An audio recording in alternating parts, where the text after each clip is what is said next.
Hi, friends, and welcome to an episode of Bite Size Bish. Today, I'm going to be talking about the celebrity beef between Jeff Lewis and Brynn Whitfield. I'm also going to be addressing the latest RHONY episode and Prankgate for those of you who didn't watch it or are too bored with this franchise to even understand what is happening. Please allow me to explain. Before I start that, I do want to go back to my last episode of Real Housewives of Orange County.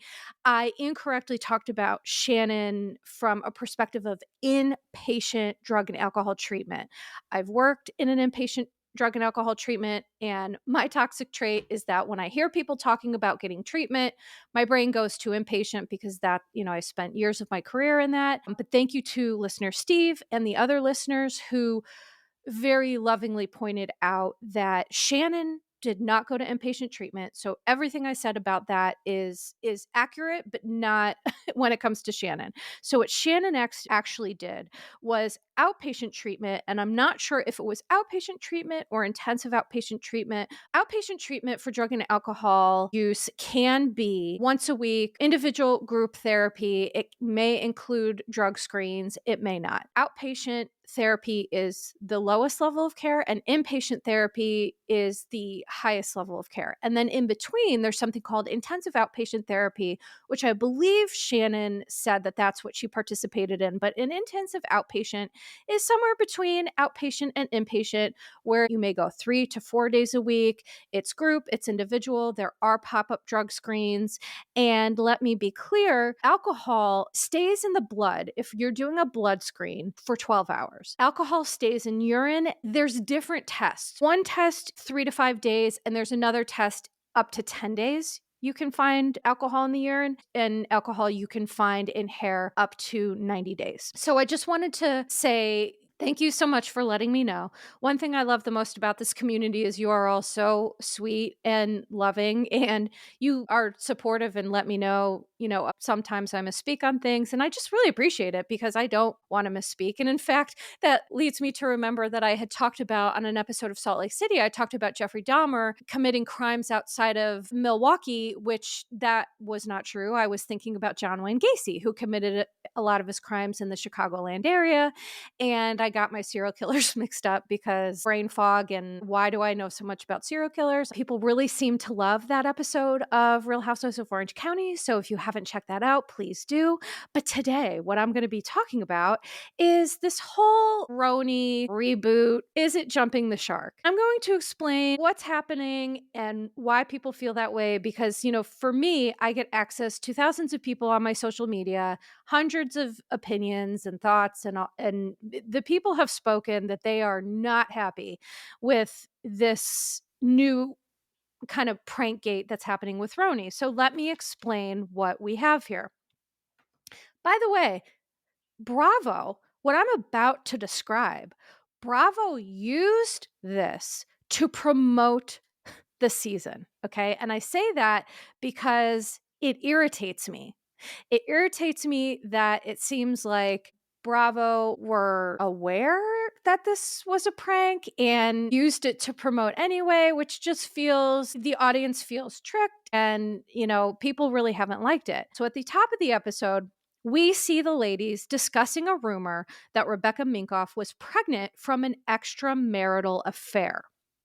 So the audience at first did not know this was a prank, but then we watched Erin tease this was her idea, meaning Rebecca. A lot of people missed that. And so for me, I realized at the top of the episode that this was a prank or false or whatever you wanted to call it. What ends up happening is that Rebecca Minkoff and Erin go to lunch where, by the way, they talk about Rebecca's being Jewish and a Scientologist, which Erin asked what the whole world is wondering, which is how is this possible? Rebecca explains being Jewish is my religion, and the other one, which she couldn't even name, Scientology, which is a red flag. The other one is an applied philosophy. I get tools to help me with communication, stress of life, etc. The way she speaks sometimes, it's hard to report because she speaks in choppy sentences sometimes, which I know I'm guilty of that too. But speaking of this, though, with Rebecca Minkoff, she says it's unfortunate that there are stereotypes out there from people who don't have the right information who are working with inadequate data. And I just was like, meet more. Are you a robot? Like, what are you talking about? She urges people to get educated. I'm like, okay, Karen, by reading about it. And production asks if we should read Going Clear. And I almost choked and died. And I need that person to get a raise immediately. So let me explain before I talk about Prankgate. Let me just take a moment to explain Scientology. This is a summary of the book Going Clear that the producer asked about. Going Clear is a book based on more than 200 personal interviews and years of archival research.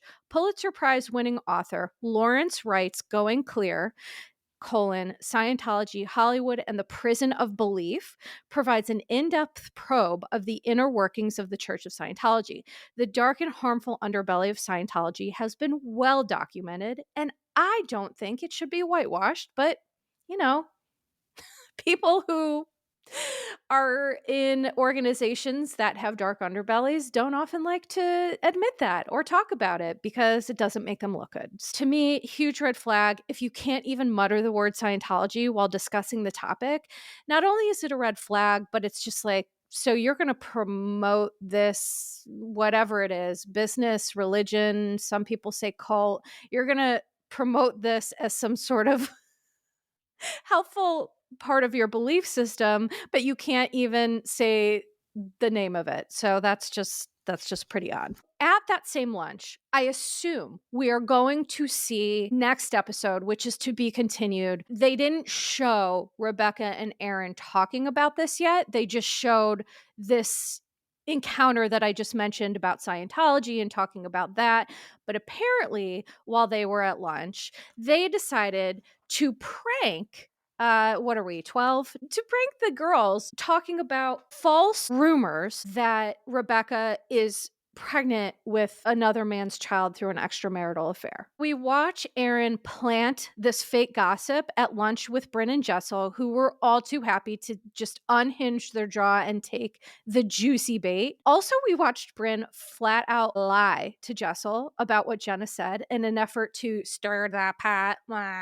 I just can't with that. The whole episode was talked like the whole drama was about Jessel dressing like quote unquote a basic bitch. This manufactured drama is basic.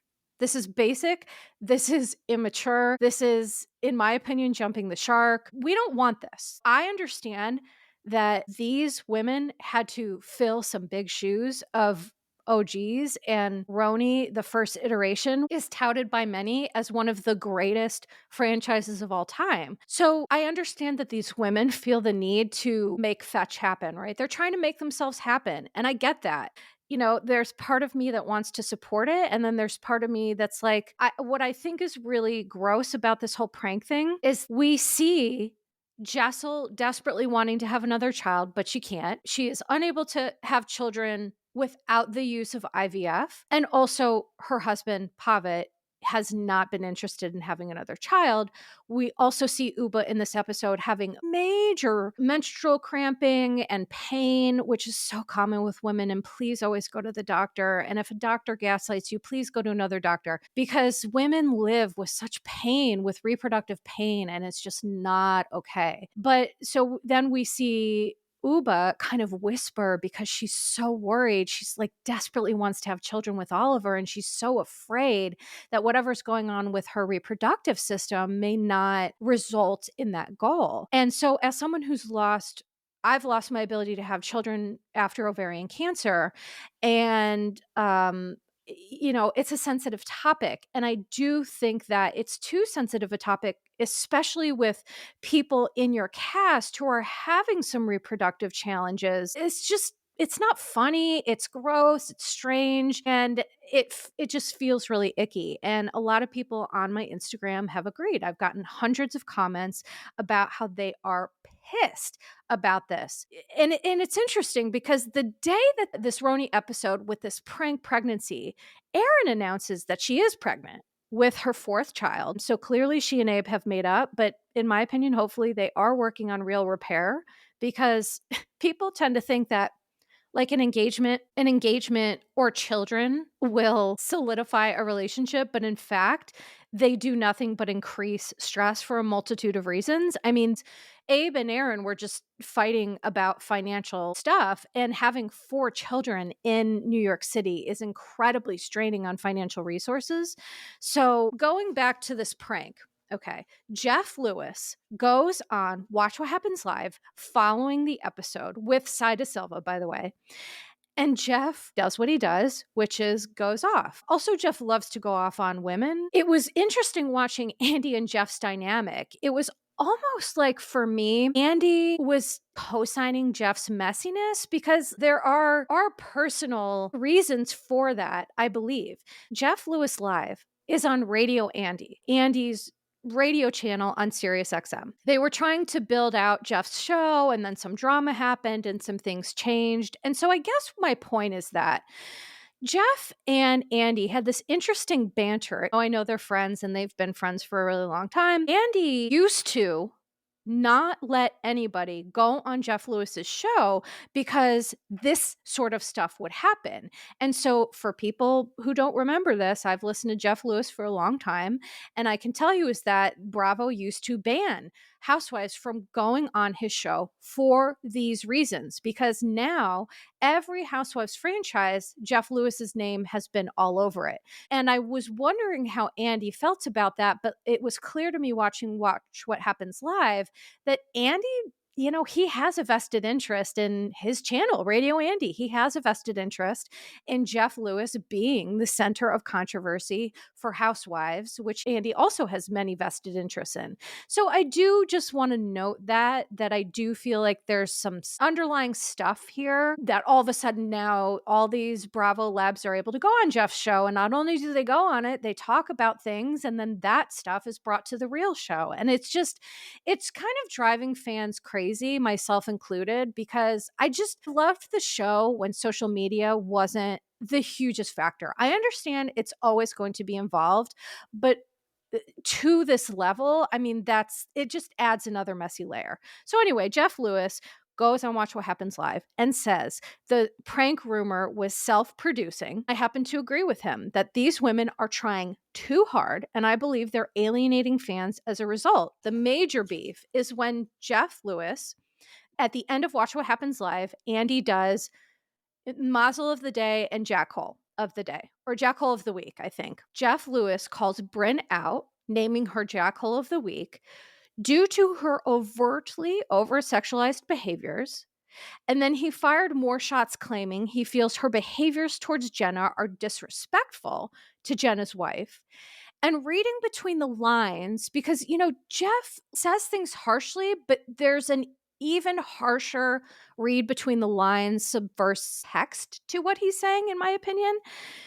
What I read between those lines is that Brynn's behavior borders on queerbaiting. Queerbaiting is used differently. Advertisers and companies will utilize LGBTQIA plus folks for their own betterment, for capitalism and things like that. But in this context, queerbaiting meaning, she's flirting with Jenna, who is a gay woman, who is married, and people find it inappropriate, uncool. There's many names for what people are feeling about this. I posted a reel about this, and I got hundreds of comments saying that people agree that Brynn's behavior is over sexualized. And if she was doing what she's doing with Jenna to a man, it would cause problems. Well, have people forgotten that already did happen? She was flirting with Abe, and Aaron got so mad about it. So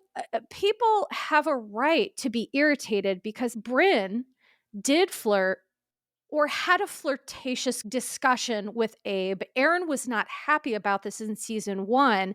And so people are saying, well, why is this different for Jenna Lyons? Because she's a gay woman? I think what's important here is to note, I have said this from the beginning, that Brynn has her sexy baby shtick because she experienced profound neglect as a child and has spent the rest of her life trying to convince people to love her. Her whole demeanor is seductive so that she can draw people in, because I think she thinks that's what keeps her safe.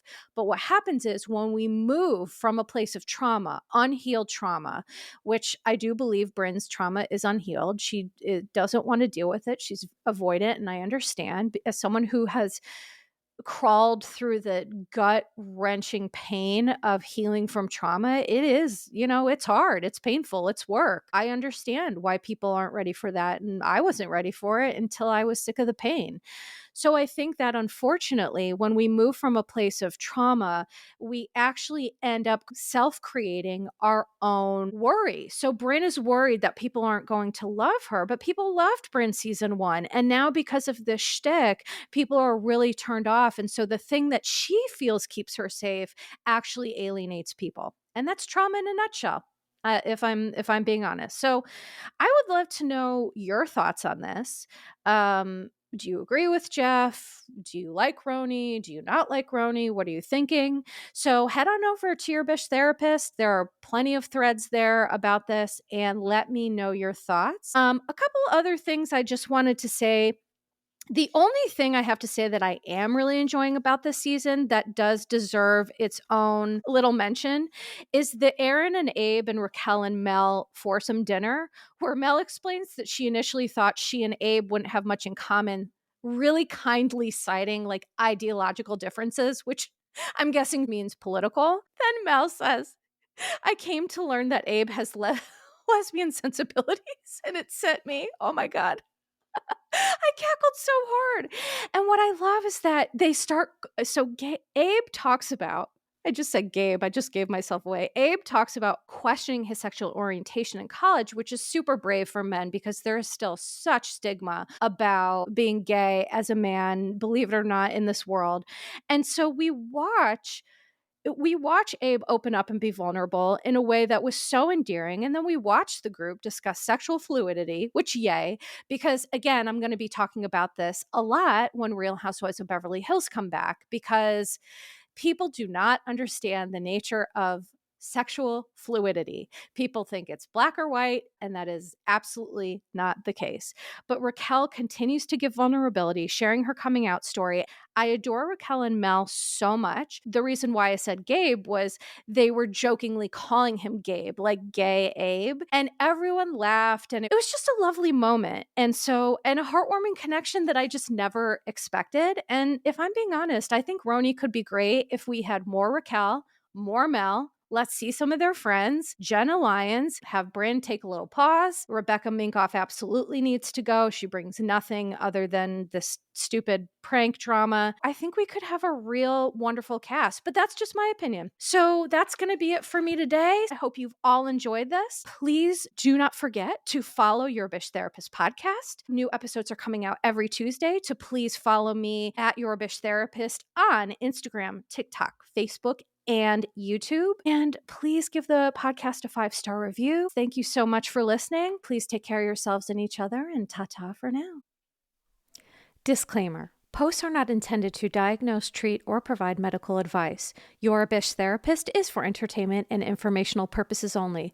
The podcast, my opinions, and posts are my own and not associated with past or present employers, any organizations, Bravo TV, Greyheart Productions, or any other television network. The information in YBT podcast and on its social media is provided for general informational purposes only and is not intended to diagnose or treat. Please do not act or refrain from acting based on anything you read, see, or hear on YBT podcast or associated social media. Communicating with YBT via email and or social media does not form a therapeutic alliance. Melissa, operator of YBT, is unable to provide any therapeutic advice, treatment, or feedback.